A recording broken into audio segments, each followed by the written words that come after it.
yakuze neza tubona nta kibazo afite. Ikibazo cy'ubumuga bwe twakibonye mu myaka 2. Izina zanjye Fatima Mbabazi, mu myaka 16. Njyewe nangira kubona ko afite ubumuga, kumwe ugendana n'umwana ukamushyira nk'imbere ukamuhamagara ukabona ntiyumva. Byageze igihe ndababara. Iyo ufite umwana ungana gutya akaba yarwaye nakubwira ati ndwaye gutya, wamujyana no kwa muganga ntabashe kuvuga ati ndababara hano.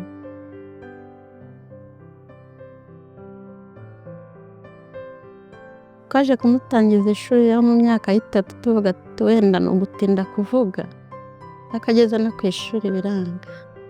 Nk'umubyeyi ikibazo naje kugira, umwana maze kubona ko afite ubumuga kandi amavuriro yacu hano i Rwamagana atabishoboye, nakoze iyo bwabaga mujyane Kanombe. Mugejeje Kanombe nibo batubwiye ko afite ubumuga nyirizina. Mbura ubushobozi bwo kugira ngo mushakire iyo nsimburangingo. Bagera naho banyohereza bambwira ngo mfite ubushobozi namujyana mu Buhinde, nabyo mbura ubwo bushobozi.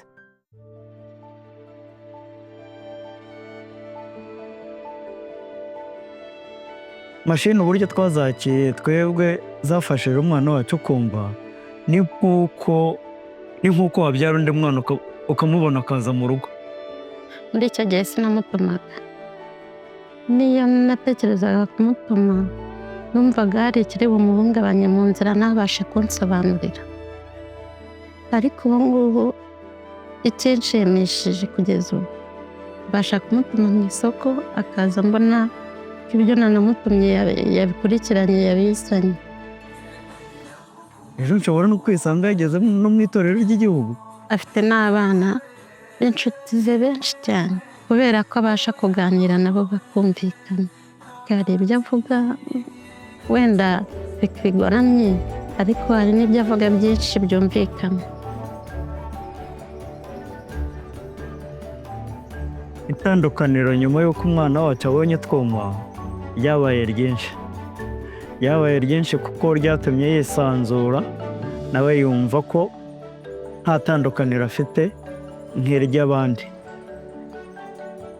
Ubu rwose nawe ubwe yagenda mu bandi cyangwa se yakina n'abandi, akina yumva bikunze, bitandukanye na mbere ataratubona.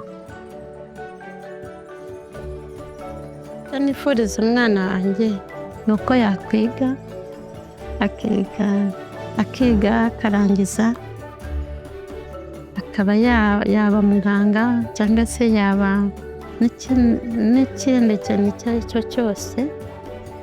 Numva nashishikariza ababyeyi bafite abana bamugaye kubagaragariza urukundo cyane.